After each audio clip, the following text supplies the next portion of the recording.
नमस्कार बंधुरा सुलतार हेसेले आपनादेर सबाइके स्वागत। आमी आज निये एसेछि कलाथोरेर रेसिपि। कलाथोर तो सबाई खेते भालोबासेन ताई ना। ता कलाथोरेर साथे आमी झिंगेও मेशाबो। और झिंगे तो जानेन कतटा स्वास्थ्येर पक्षे उपकारी। कलाथोर और झिंगे दिए आमी एकटा दारुण टेस्टी रेसिपि बानाबो। और आमार এই রেসিপিটি আপনাদের যদি ভালো লাগে তাহলে এটা লাইক দিয়ে দেবেন। আর যেসব বন্ধুরা চ্যানেলটিকে সাবস্ক্রাইব করেননি তারা চ্যানেলটিকে সাবস্ক্রাইব করে দেবেন। চলুন তাহলে শুরু করি, আর বেশি কথা বাড়াবো না। এখানে দুটো পেঁয়াজ নিয়ে নিয়েছি। আর কলাথোরটা এই যে দেখুন কতটা টাটকা আছে। কলাথোরটা আমি কেটে নেব আর ঝিঙেগুলোও কেটে নেব। আর কলাথোরটা কিভাবে কাটতে হয় সেটা নিশ্চয়ই আপনারা সবাই জানেন। আর এইদিকে देखुन आमी मशला निये निয়েছি सर्षे जिरे और 1 इंची आदा और 3टा काँचा लंका। और सर्षे जिरे के समान समान निये निয়েছি 1 हाफ चामच करे। एखाने आमी तेल दिए दिएছি। तेलेर मध्य कालो जिरे दिए दिलाम और दिए देब काँचा लंका। कालो जिरे और काँचा लंकाय एक सुंदर गन्ध बेर हय। तार साथे दिए दिচ্ছি टमेटो। तारपर एकटू अपेक्षा करब टमेटोगुलो नरम हये जाওয়া पर्यन्त। कलाथोरेर रान्ना तो आपनारा सबाई खूब सुंदर करें, किन्तु कलाथोरेर संगे झिंगे दिए कोनोदिन रान्ना करेছেন? एकबार এইভাবে रान्ना करे देखबेन, खूब सुंदर लागे खेते। भात रुटी दुटो दिएই दारुण लागे। एरपर पेঁয়াজটা दिए दिलाम। एरपर पेঁয়াজ और टमेटो एकटू नरम होते समय देब। এই যে ফোড়নটা আমরা তৈরি করি এই ফোড়নটাই কিন্তু তরকারির আসল। फोड़नटाके यदि सठीक भावे रान्ना करा जाए ताहले किन्तु तरकारी टेस्ट आरो बाड़े। तारपर आमी एखाने दुटा आलू दिए दिएछि।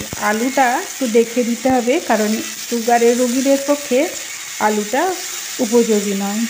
तो जेहेतु आमी तरकारिटा झिंगे दिए बानाচ্ছি ताई तरकारिटा एकटु दाड़ाবার জন্য বা একটু টাইট হওয়ার জন্য আমি এখানে দুটো আলু দিয়ে দিয়েছি। तारपर दिए दिচ্ছি নুন রীতিমতো, হলুদ, নুন যা যা মশলা দিতে হয় সেটা দিয়ে দিচ্ছি। দিয়ে আমি এটা একটু কষিয়ে নিচ্ছি। এটা কিন্তু মিডিয়াম আঁচে কষতে থাকবো। কষে কষে আমি কম তেলে রান্না করছি দেখুন। আর এই যে কলাথোরটা আমি ছাড়িয়ে নিয়েছি, একদম সরু সরু করে কেটে নিয়েছি কারণ ঝিঙে খুব তাড়াতাড়ি সেদ্ধ হয়ে যায়। তারপর কলাথোরটা আমি দিয়ে দিচ্ছি। দিয়ে আমি আবারও ভালো করে একটু কষিয়ে নেব। এটা কিন্তু একদম শুকনো হয়ে যাওয়া পর্যন্ত আমি কষতে থাকব। প্রথমে কলাথোর আর আলুকে একটু ভেজে নিচ্ছি। ভাজলে কিন্তু কলাথোরটা খেতে বেশ ভালো লাগে। আর ঝিঙেটা দেখুন ঠিক এই রকম আমি একটু ডিজাইন করে কেটে নিয়েছি। আপনারা যেমন ইচ্ছা কাটতে পারেন, তবে খোসাগুলো আমি রেখে দিয়েছি আর আমি শিরগুলো ছুলে দিয়েছি। খোসাগুলো একটু রাখলে ঝিঙেটা একটু দাঁড়ায়, না হলে একদম ঘাঁটা হয়ে যায়। তারপর একটু কষিয়ে এরপর আমি দিয়ে দেব নুন। নুনটা আমি কিন্তু একবারে আন্দাজ করে দিয়ে দিচ্ছি, এই কলাথোর আলু আর ঝিঙের মাপ করে। আবারও আমি কিছুক্ষণ কষিয়ে নেব। এরপর যে সর্ষে জিরে আদা আর কাঁচা লঙ্কাটা বেটেছিলাম সেটা আমি দিয়ে দিলাম। এটা যদি নিরামিষভাবে রান্না করতে চান তাহলে পেঁয়াজটা বাদ দিয়ে দেবেন। আমি পেঁয়াজটা দিয়েছি, এতে একটু তরকারিটা একটু মিষ্টি মিষ্টি লাগবে আর ভালো লাগবে খেতে। এখানে আমি রসুনের ব্যবহারটা করছি না, আপনারা চাইলে এখানে একটু রসুনও দিয়ে দিতে পারেন। এরপর খুব ভালো করে কষিয়ে নিয়েছি দেখুন, একদম শুকনো শুকনো করে আমি ভেজে নিয়েছি, যেভাবে চচ্চড়ি ভাজে। মশলাটাকে সুন্দর করে ভেজে নিয়েছি। এবার এর থেকে একটা সুন্দর গন্ধ বেরোতে শুরু করেছে। এরপর আমি দিয়ে দেব প্লেটটা ধুয়ে একটু জল দিয়ে দিলাম, তারপর ঝিঙেটা দিয়ে দেব। আর কিন্তু এই তরকারিতে আমি জল দেব না। এরপরে যে ঝিঙের রসটা বেরোবে সেই ঝিঙের রসে আলু আর থোর সেদ্ধ হয়ে যাবে। এদিকে থোরটা কিন্তু খুব নরম আছে, আর আপনাদের যদি থোর মনে হয় শক্ত আছে তাহলে আর একটু জল দিয়ে সেদ্ধ করে নিতে পারেন। তবে আমার মনে হয় এই ঝিঙের যে জল বেরাবে তাতেই কিন্তু থোরটা একদম সুন্দরভাবে সেদ্ধ হয়ে যাবে। আমি এরপর খুব ভালোভাবে মিশিয়ে নিচ্ছি। তারপর গ্যাসের আঁচকে লো আর মিডিয়াম করে আমি আস্তে আস্তে 5-7 মিনিট সময় ধরে ধীরে ধীরে আমি রান্নাটা করে নেব। একদম খুবই হালকাভাবে রান্না, আর এটা আমরা রোজ খেতে পারি, এমনকি আমরা 3 বেলাও খেতে পারি। এতে আমাদের শরীর কিন্তু ভালো থাকবে। আমরা বাঙালিরা কিন্তু একটু সবজি খেতেই পছন্দ করি। সবজি, মাছ আর ডাল, আলু সেদ্ধ, আলু ভাজা, যাই হোক একটু ভাজা, তা এইরকম সবজি আমি রোজ আমরা খেতে পারি। আমি তো খাই, আপনারাও একটু করে খাবেন। সবজিটা খাওয়া যে শরীরের পক্ষে কতটা ভালো।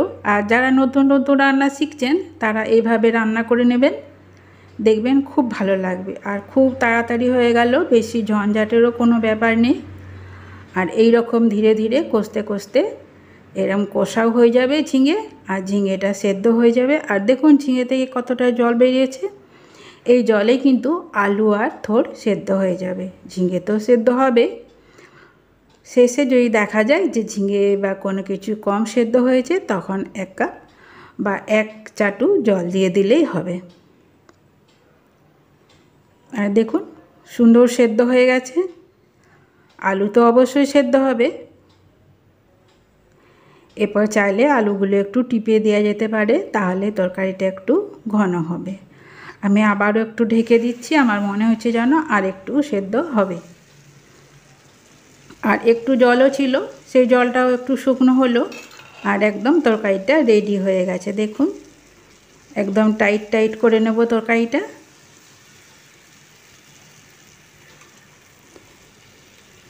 আমি একটু নেড়ে নিচ্ছি, দেখুন কত সুন্দর হয়েছে। আর এইটা খেতেও কিন্তু খুব ভালো লাগে। আর আপনারা চাইলে ঝালের পরিমাণটা একটু বাড়িয়ে দিতে পারেন। আমি এখানে 3খানা কাঁচা লঙ্কা বেটে দিয়েছি, এতে কিন্তু ঝালটা খুব সুন্দর হয়েছে। আর একটু ঝাল ঝাল, একটু মিষ্টি মিষ্টি ভাতের সাথে, ডাল ভাতের সঙ্গে খেতে কিন্তু খুব ভালো লাগবে। বা যে কোনো ছুটির দিনে মাংসের সাথেও কিন্তু এই সবজিটা বানিয়ে নেওয়া যেতে পারে। এটা খুব সহজেই হজম হয়ে যায়, আর খুবই কম মশলাতে হয়ে গেল। দেখুন এরপর ওপর থেকে আমি একটু কাঁচা সর্ষের তেল দিয়ে দিচ্ছি, দিলে কিন্তু এটা খেতে ভালো লাগবে। আরও চাইলে এটা আপনারা স্কিপ করে যেতেও পারেন। এরপর আমি আবার ভালো করে মিশিয়ে একটু শুকনো করে নেব, তারপর ঢেকে দেব, দিয়ে 2 মিনিট রেস্টে রেখে দেব। তারপর এটাকে আমি একটা বাটির মধ্যে তুলে আপনাদের আমি দেখাচ্ছি। আপনাদের যদি আমার এই রেসিপিটি ভালো লাগে তাহলে কমেন্টে জানাবেন প্লিজ। গ্যাসটা আমি বন্ধ করে দিয়েছি। এরপর আমি প্লেটের মধ্যে তুলে নিচ্ছি। আমার এই রেসিপিটি যেসব বন্ধুরা ধৈর্য ধরে দেখছেন তাদেরকে জানাই অসংখ্য ধন্যবাদ। আপনারা সবাই ভালো থাকবেন, এইভাবে আমার সাথে থাকবেন। আমি আবারও হাজির হয়ে যাব অন্য কোনো রেসিপি নিয়ে।